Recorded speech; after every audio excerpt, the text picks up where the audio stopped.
ETF index mutual funds నేర్చుకుని stock మార్కెట్లో రాణించాలనుకుంటున్నారా? వెంటనే ఈ నెంబర్కి కాల్ చేయండి. నమస్తే రమ్మగారు. నమస్తే జయ. మనము విక్రమార్కుడి స్టోరీలు చెప్పుకుంటున్నాం రమ్మగారు. ఒక్కొక్క మెట్టు ఎక్కుతూ ఉంటే ఒక్కొక్క స్టోరీ వస్తా ఉంది కదా. 5వ మెట్లో ఉన్నాం. పలకని పడతి కదండి. మరి అక్కడ ఒక స్టోరీ నడుస్తా ఉంది. ఆ పలకని పడతితో ఈయన మాట్లాడించాడు. ఇంకా మాట్లాడించాలి. కర్టన్ చెప్పింది కదా. అవును. ఇప్పుడు తర్వాత ఏం జరిగిందో చూడాలి మనం. కానీ చాలా విచిత్రంగా ఉందండి. కర్టన్ మాట్లాడటం, అక్కడ ఉన్న గోడ మాట్లాడటం. అదే కదా, దీపారాధన కుందులు కూడా ఓహో ఓకే, అలాంటివి కూడా మాట్లాడతాయి. ఇప్పుడు మాట్లాడేది ఇంకా వింత. అయితే ఈ కర్టెన్ పని అయిపోయింది. తెరగుడ్డ మంచి కథ చెప్పింది. సరే, ఇంకా రాత్రి ఉంది. రాజుగారు అన్నాడు, ఇంకా రాత్రి ఉంది, తెరగుడ్డ ఓపికేమో అయిపోయింది. ఓ పయ్యదా అని యువరాణి, ఆవిడ అమ్మాయి ఉంది కదా, ఈ పెళ్లికి పలకని పడతి, ఆమె ఏం చేసింది, మామూలుగా వస్త్రాలు కట్టుకుని పైన ఇట్లా ఒక వస్త్రం వేసుకుంది. పయ్యదా అంటారు, పమిట మనం ఏమంటాం, మన ఓణి లాంటిది. నువ్వు ఎన్నో చూసుంటావు, ఎంతమందినో చూసుంటావు, ఈమె ఒంటి మీద అనుకుని ఎన్ని కథలు విన్నావో, నువ్వు కూడా ఒక కథ చెప్పి ఈ రాత్రి గడపకూడదు అన్నాడు. అనేసరికల్లా ఈవిడేమనుకుంది, పలకని పడితే ఈ అమ్మాయి ఏమిటి ఇప్పటిదాకా కర్టెని మాట్లాడిచ్చాడు, ఇప్పుడు నా పయ్యదతో మాట్లాడుతున్నాడు, పమిటతోటి మాట్లాడుతున్నాడు. ఏం మాట్లాడుతుంది నా పమిట అంటే, ఆ పమిట ఉన్నట్టుండి మాట్లాడటం మొదలుపెట్టింది. మాట్లాడాలనే ఉంది మహారాజా, ఇలాగ వెండి బంగారు వడ్డాణంతో వాటితోటి బిగించేస్తే ఊపిరాడక చచ్చిపోతున్నాను అన్నది. ఆనంగానే విక్రమార్కుడు అన్నాడు, దాందేముంది, మనం కోరితే ఈ యువతిమణి నిన్ను కాస్త వదులు చేసి హాయిగా ప్రశాంతంగా ఉండనివదా నిన్ను అన్నాడు. ఆనంగానే అమ్మాయి ఏం చేసింది, వడ్డాణం కొంచెం వదులు చేసి పైనుంచి ఇట్లా వేసుకుంది కదా, దాన్ని ఇట్లా పెట్టుకుంది అనమాట. వడ్డాణం మీద లోపల నుంచి వేసుకుంది. వడ్డాణం వదులు చేసి పైన ఉన్న ఆ ఉత్తరీయం లాంటి వస్త్రాన్ని తీసి ఇట్లా మధ్యలో వేసి వేయంగానే హమ్మయ్యా అంది. గాలి ఆడక ముందు వెనక బిగించబడి గట్టిగా కట్టేయబడి చాలా బాగా అసౌకర్యంగా ఉంది. ఇప్పుడు సౌకర్యం వచ్చింది. ఇప్పుడు చెప్పండి మహారాజా, మీకేం చెప్పమంటారు అంది. అనగానే విక్రమార్కుడు అన్నాడు, ఏదైనా ఒక మంచి కథ చెప్పు, తెలివిగా ఉండాలి, ఏదైనా ఒక చిక్కు ప్రశ్న ఉండాలి, సమయం సాగాలి, తెల్లవారేదాకా కాలక్షేపం చేయాలి కదా. అదేలే అనేసరికల్లా ఈ తెరగుడ్డకి పమిట ఆ పయ్యద చెప్పడం మొదలుపెట్టింది. పూర్వం కుంతల నగరం అని ఒక నగరం ఉండేది. అక్కడ గోపాలవర్మని రాజు కోలాహలుడనే ఒక మంత్రితోటి రాజ్యం చేసుకునేవాడు. ఈ కుంతలకి దగ్గరలో ఒక చిన్న మాతంగిపురం అని సుమారైన చిన్న పట్టణానికి పల్లెకి మధ్యలో ఒక ఊరుండేది. అక్కడ కార్తికేయుడు అని ఒక మహా గజ దొంగ ఒక ఆయన ఉండేవాడు. ఈ గజ దొంగకి 4 కొడుకులు. వాళ్ళకి చోర విద్య క్షుణ్ణంగా నేర్పించాడు. వాళ్ళ పేర్లు పావు దొంగ, అర దొంగ, ముప్పావు దొంగ, నిండు దొంగ. సూపర్. 4 అలా చెప్పి పిలిచేవాళ్ళు. వాళ్ళకి చోరకళ్ళంతా అభ్యాసం అయిపోయాక ఈ కార్తికేయుడు ఒకనాడు పిల్లలు 4 పిలిచి, అబ్బాయిలు మీకు అంతా కళ అంతా వచ్చేసింది, దొంగతనం అనే విద్య పూర్తిగా కరతలామలకమైంది.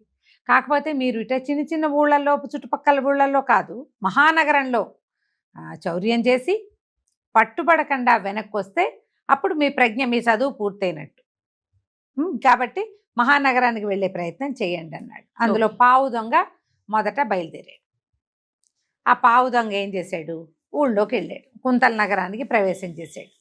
కుంతల నగరంలో అబ్బాయి లోపలికి బాగా ఊళ్ళోకి వెళ్ళాక ఒక ఆయన ఎవరో క్షవరం చేయించుకుంటున్నాడు.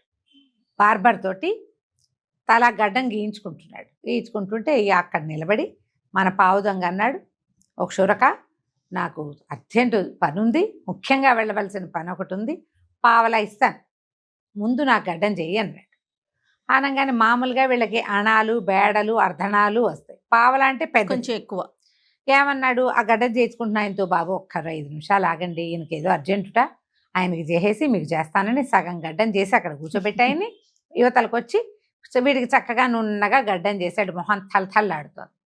ఆయన జేబులో చేయి పెట్టాడు. ఈ పావు దొంగ చేయి పెట్టి రూపాయి తీసి, నీ దగ్గర 30 పావులా ఉందా, రూపాయి ఇస్తానన్నాడు. అనగానే ఈ క్షురకుడు అన్నాడు, బాబు అన్ని డబ్బులు ఎక్కడ ఉంటాయండి, మన దగ్గర వేడలు ప్రార్థనాలు ఉంటాయి, ఇవాళ అవి లేవు, ఇప్పుడే పని మొదలు పెట్టానండి, ఆలస్యంగా వచ్చాను, నా దగ్గర ఒక బేడ మించి ఏమీ లేదండి, మరి ఏదైనా చెయ్యండి, ఇంకో మార్గం అంటే అటు ఇటు చూసేసరికల్లా ఈ మంగళతను వచ్చేటప్పుడు ఒక 5-6 ఏళ్ల పిల్లాడిని తన కొడుకుని వెంబడబెట్టి తెచ్చుకున్నాడు. పిల్లాడి దగ్గరుండి కత్తి అవి పట్టుకుంటాడు, అందిస్తాడు.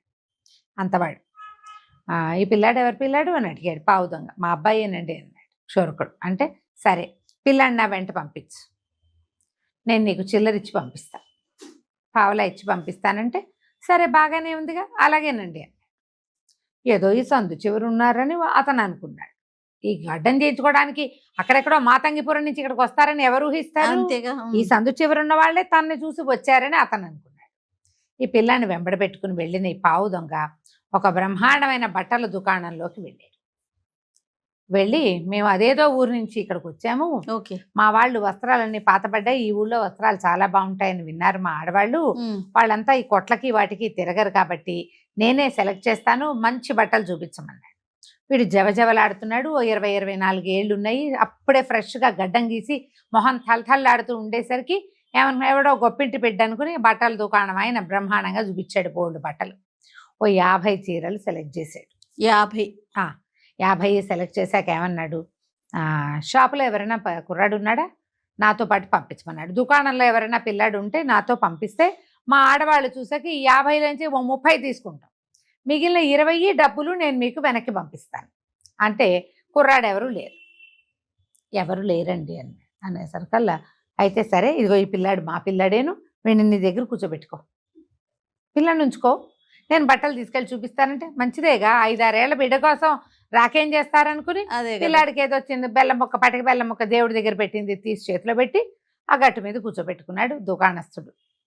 ఈయన ఈ మూట పుచ్చుకున్నాడు. ఈ పావు దొంగ సరాసరి మాతంగిపురానికి నడుచుకుంటూ వెళ్ళిపోయాడు. నాన్న ఇదిగో 50 చీరలు ఈ పని చేశానన్నాడు. అనగానే నాన్న సంతోషించాడు. అరదొంగరి నువ్వు వెళ్ళరా ఈసారి అని చెప్పాడు. ఈ లోపల ఇక్కడేమైంది, ఈ దుకాణం ఆయన ఎంతసేపు అయినా బట్టలు తీసుకెళ్ళిన వాడు రాడు. సందు చివరన్న సత్రంలో చూపించి రావడానికి ఇంతసేపు ఎందుకు అవుతుంది? అక్కడి నుంచి ఎవరో దారైపోతుంటే సందు చివర సత్రంలో కొత్త వాళ్ళు ఎవరన్నా దిగారా, వాళ్ళని కేకేసుకు రా అని పంపించాడు. మా సత్రంలో ఎవరు దిగలేదు, పొమ్మన్నారు వాళ్ళు. కొత్త వాళ్ళు ఎవరు రాలా. వీడెవడో బట్టలు పట్టుకుపోయాడు. చూస్తే ఇంత లేడుగా ఇంత పిల్లవాడు. అక్కడి నుంచి మీ నాన్న ఎప్పుడొస్తాడు అని అడిగితే వాడికేం తెలుసు, వాళ్ళ నాన్న అక్కడెక్కడో గడ్డాలు చేస్తున్నాడు. అది మెమ్మే బెబ్బే అన్నాడు. అనగా నేను కొళ్ళు మండిపోయింది. పిల్లాన్ని కట్టేస్తానని వాడిని తీసుకెళ్ళి వాడిని ఒక కుర్చీకేసి కట్టేస్తే వాడు బేరమని ఏడవటం మొదలుపెట్టాడు. ఇక్కడే 8 గంటలైతే ఈ మంగళాయనకి పావలా కోసం పిల్లానిచ్చి పంపించాడు. పిల్లాడు రాలేదు, పావలా రాలేదు, గడ్డం గీచుకున్న పెద్ద మనిషి రాలేదు. మంగళ అబ్బాయి ఆయన బార్బర్ ఆయన వెతుక్కుంటూ వచ్చాడు. వెతుక్కుంటూ వస్తే ఈ బట్టల షాపు సందులోకి మళ్ళేసరికి ఎక్కడి నుంచో వాని పెద్ద గొంతేసుకుని పిల్లాడెవడో ఏడుస్తూ వినపడి, మన పిల్లల ఏడుపు మనం గుర్తుపడతాం. ఇదేమిటి మావాడి గొంతెల్లే ఉంది, ఎక్కడ అని చూస్తే ఏముంది, ఓ దుకాణంలో బట్టల దుకాణంలో కుర్చీకేసి కట్టేశారు, వాడు లబో దిబోమని ఏడుస్తున్నాడు. నేను నిర్ఘాంతపోయి మా బార్బర్ ఆయన ఎవరెవరా మా పిల్లాన్ని కట్టేస్తావా, పిల్లాన్ని వదిలిపెట్టు అని అరిచాడు. వచ్చేసరికి నీ పిల్లాడా, అయితే నా డబ్బులు అక్కడ పెట్టు, నా చీరలేవన్నాడు దుకాణదారు. నీ చీరలేమిటి, నేనెప్పుడు తీసుకున్నాను, నా పావలా నాకు రాలేదని నేను ఏడుస్తుంటే వీడికి పావలా పోతే వీడికి ఎంత పోయింది, 50 చీరలకి. దుకాణదారు లబోదిబో. ఈ పిల్లాడు మంగళాయన కొడుకని తెలిసిపోయింది క్లియర్గా. మొహాలు ఒకే రకంగానే వాడు నాన్న అన్నాడు చూడగానే. ఏరా ఇందాక వచ్చింది మీ నాన్న అంటే, కాదు ఆయన పావలా ఇస్తాడని వచ్చానని చెప్పాడు. అప్పటికి అక్కడి నుంచి రాజభట్లు వాళ్ళు వీళ్ళు చేరారు. రాజుగారు మంత్రి ఏమిటి జరిగిందని కనుక్కుంటే ఇదిగో ఇది జరిగింది. అమ్మో ఇంత పట్టపగలు ఇట్లా దొంగతనమా? ఊర్లో ఉన్న కొత్త వాళ్ళకి చెప్పారు. ఒక పెద్ద కొత్త వాళ్ళు ఉండి ఓ 50 మంది పిల్ల కొత్త వాళ్ళు ఉంటారు అన్ని రోడ్లకి. అంటే ఇప్పుడు మన పోలీస్ డిపార్ట్మెంట్ లాగానే ఒక పెద్ద ఆఫీసరు, చిన్న ఆఫీసర్లు. ఆయనకి చెప్పారు ఇలా దొంగతనం బాహాటంగా జరిగింది, చూసుకోమన్నారు. ఈ లోపల అరదొంగని వదిలిపెట్టాడు నాన్న. ఓకే. ఈ అరదొంగ ఊళ్ళోకి వచ్చాడు. ఊళ్ళోకి వచ్చి ఓ సత్రం దగ్గర ఎక్కడో నిలబడ్డాడు. ఆ సత్రంలో భోజనం చేసి అడిగాడు, ఏమిటండి మీ ఊళ్ళో సంగతులు అంటే, ఏముంది బాబు వాడెవడో వచ్చాడు కుర్రాడు, ఒక మంగళ వాళ్ళ పిల్లవాడిని పట్టుకుని 5-6 ఏళ్ల పిల్లాడిని తనఖా పెట్టి 50 చీరలు కొట్టుకుపోయాడు. కొత్వాల్ గారు మంచి జోరుగా పనిచేస్తున్నాడు అంటే ఈ అబ్బాయి ఏమడిగాడు, అబ్బో కొత్వాల్ గారి సంసారం అది లేదా అన్నాడు. ఎందుకు లేదు, బ్రహ్మాండంగా ఉంది, చక్కటి కూతురుంది, గుర్రమల్లే ఉంటుంది, ఎప్పుడో పెళ్లి చేస్తే ఆ మొగుడు కాస్త వెళ్ళిపోయాడు, రాలేదు, ఆ పిల్లని పెట్టుకుని ఉంటున్నాడు ఆయన. అయినా అలా ఎందుకు అడిగావన్నాడు. అది కాదండి ఇట్లా దొంగలతో వ్యవహారం అంటే ప్రాణాపాయం కాదు, అందుకు అడిగాను అన్నాడు. ఏముంది అపాయం, ఉందో ఆయనకున్నది ఒకతే కూతురు, ఆ మొగుడేమో రాలేదన్నాడు. సరే బాగుందనుకుని వీటి ఇంకో బజార్లోకి వెళ్ళి చక్కగా మంచి సామాగ్రిలు కొన్ని కొత్త బట్టలు, ఏవో సామాన్లు, స్వీట్లు గీట్లు కొని కొత్వాల్ గారింటికి వెళ్ళిపోయాడు. కొత్తవాల్ గారు భార్య ఒకతే కూతురు వాళ్ళు ఉన్నారు. తెలుసు. లోపలికి వెళ్ళగానే కొత్తవాల్ గారు కనపడ్డాడు. కొత్తవాళ్ళని గుర్తుపడతాడు. వాడు అంతకుముందు ఆ ఊళ్ళో తిరుగుతున్నప్పుడు చూశాడు. కాస్త అటు ఇటుగా అదే వయసు ఉన్న ఆవిడ భార్య అయి ఉంటుంది ఊహించేసి అత్తయ్య మామయ్య అనుకుంటూ పోయాడు లోపలికి. ఆనంగానే అత్తగారు ఆశ్చర్యపోయింది. అమ్మో అల్లుడు వచ్చాడు, ఇన్నాళ్ళు అయింది అని చెప్పి బాబు రానాయన అని కేకేసింది. ఈయనకి అర్థం కాల, ఓ ఉత్తరం లేదు, ఓ కబుర్ లేదు, అప్పుడెప్పుడో వెళ్ళిపోయిన వాడు ఇప్పుడు సడన్గా ఇట్టా చుక్క తెగిపెట్టట్టు వచ్చాడేమిటా అని ఆశ్చర్యపోయాడు.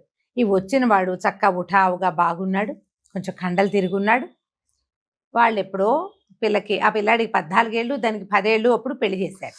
ఓహో, ఇప్పుడు 10-14 ఏళ్ళు అయింది. 14 ఏళ్ల పిల్లవాడిని 28 ఏళ్ల పిల్లవాడిని పోల్చలేం మనం. అవును, చూస్తూ ఉంటే ఓ రకంగా ఉంటుంది.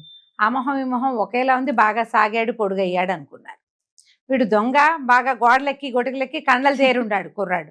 ఆ అమ్మాయి పరిగెత్తుకుంటూ వచ్చింది. ఇంతకాలానికి భర్త వచ్చాడని ఎదురొచ్చింది, మంచినీళ్ళు తెచ్చింది, మజ్జిగ తెచ్చింది, చేతులు పుచ్చుకుని లోపల తీసుకుపోయింది. ఈయన కొంచెం అనుమానంగా ఉంది. కానీ వాడు తెచ్చిన వస్తువులు, వాడి బట్టలు, వాడి పటాటోపము చూసి అత్తగారు ఫ్లాట్ అయిపోయి కొత్త వాళ్ళంతా ఇంకా నయం, ఎవడో మన ఇంటికి ఎందుకు వస్తాడయ్యా, ఎన్ని సామాన్లు తెచ్చాడో చూడు, పిల్లకి ఎన్ని చీరలు తెచ్చాడు, ఎన్ని రకాల స్వీట్లు తెచ్చాడు, ఇది మన జాతి వాళ్ళు తినే స్వీట్లు, వేరే వాడికి ఎట్టా తెలుస్తాయి, ఖరీదైన స్వీట్లు కొనుక్కొచ్చాడు వాడు.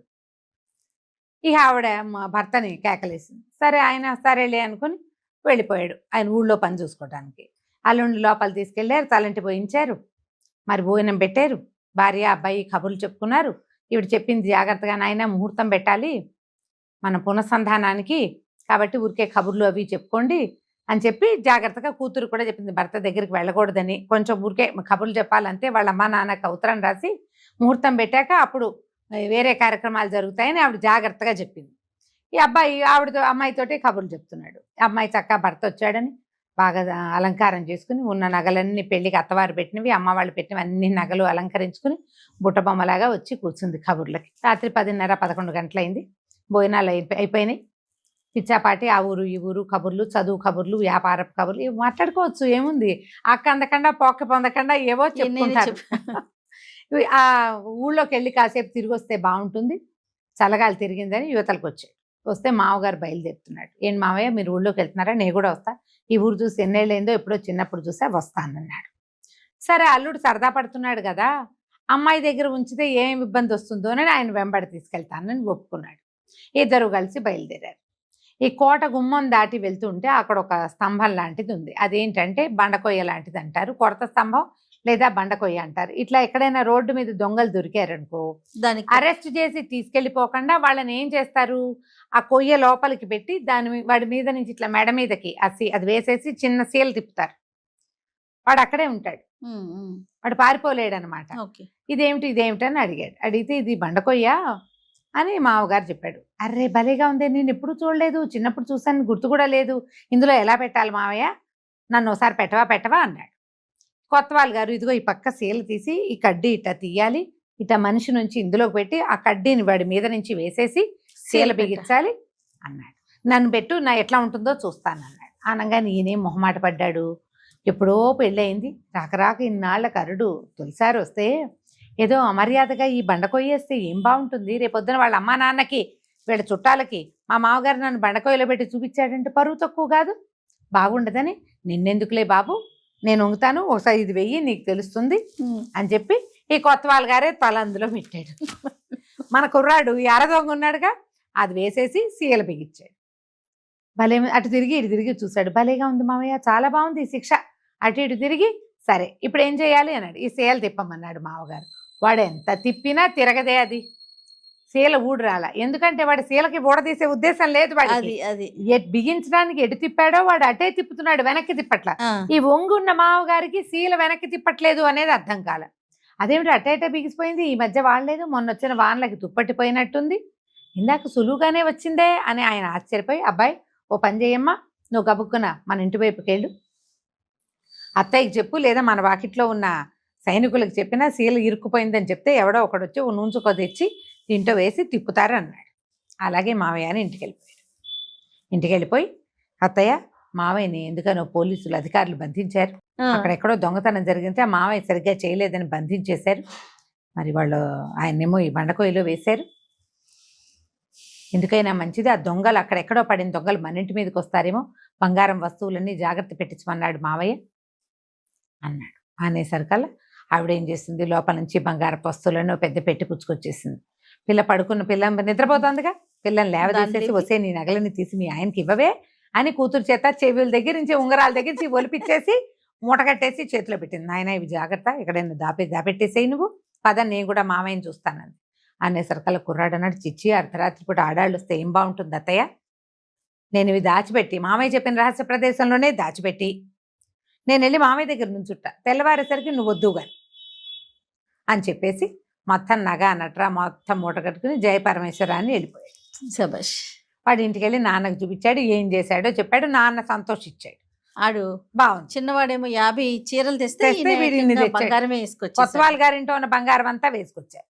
ఈ లోపల ఏమైంది, చిన్న కొత్తవాళ్ళు బోళ్ళంత మంది ఉంటారుగా, వాళ్ళందరూ గుర్రాల మీద అటు ఇటు వెళ్తూ ఎవడో ఒకడు ఆ దాటున బండకోయ వైపు చూశాడు. ఒరే ఎవరినో బంధించారా, ఎవరు బంధించుంటారు, పెద్ద కొత్తవాళ్ళ గారే బంధించాడా ఏమిటో చూద్దామని దగ్గరకు వచ్చారు. దగ్గరికి వచ్చి చూస్తే తలపాగా కనపడుతోంది, మెరమెరలాడుతూ బట్టలున్నాయి. అప్పుడు వీధి దీపాలు లేవు, కాగడాలు ఉంటాయి. దాన్ని కాగడా పుచ్చుకెళ్తే మొహంలో పెడితే కానీ అదేమిటో కనిపించదు. వీళ్ళు దగ్గరకు వచ్చి చూసేసరికల్లా హడిలిపోయారు. ఇదేంటి కొత్తవాళ్ళ గారి బట్టలు అల్లే ఉన్నాయని. బాబు ఎవరండి అనేసరికల్లా నేనేరా అన్నాడు ఆయన.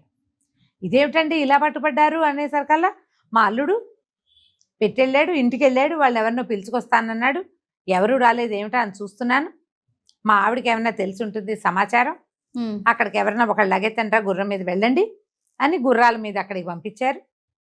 ఈయనేమో ఆ సీల ఊడదీశారు. సీల సింపుల్గానే వచ్చేసింది. అప్పుడు వీళ్ళకి అర్థమైంది వాడు తిప్పేది ఊడదీసే ఉద్దేశం లేదు వాడికి. ఈయన మెడ సవరించుకుని లేచి నుంచునేసరికల్లా గుర్రం మీద వెళ్ళిన వాడు లబోదీపోమంటున్న కొత్తవాళ్ళ గారి భార్యతో పాటు వచ్చేసాడు. ఆవిడని కూడా ఎక్కించుకుని, అల్లుడు బంగారం అంతా పట్టుకుపోయాడు, జాగ్రత్త పెడతాన్నాడు, అల్లుడేడండి అంటుంది ఆవిడ. అసలు వాడు అల్లుడైతే కదండి అంటారు వీళ్ళు. తెల్లవారేసరికల్లా అర్థమైంది వాడు అసలు అల్లుడే కాదు. మొత్తం బంగారం నగ నట్రా ఇంట్లో ఉన్నది మొత్తం పట్టుకుపోయాడు. ఇంకేమిటి, ఇది రెండో దొంగతనం. ఊరంతా గగ్గోలెత్తిపోయింది. కొత్త వాళ్ళ వల్ల కూడా గాల. ఏం చేయాలి ఇప్పుడు, ఇది రెండోది పోయింది కదా. సరే అక్కడి నుంచి అక్కడేమైంది, ఆయన ముప్పావు దొంగని వెళ్ళమన్నాడు. ఓకే. ఇప్పుడు ముప్పావు దొంగ బయలుదేరాడు. ఈ రాజు మంత్రి మరి కొత్వాలు వీళ్ళంతా ఎలా కాపలా కాశారు, ముప్పావు దొంగ నిండు దొంగ ఏం చేశారు మనం వచ్చే భాగంలో చూద్దాం. కానీ అసలు ఎంత తెలివి రాము గారు, ఒకళ్ళు మించి ఒకరున్నారు. రైట్ అండి. నమస్తే. నమస్తే.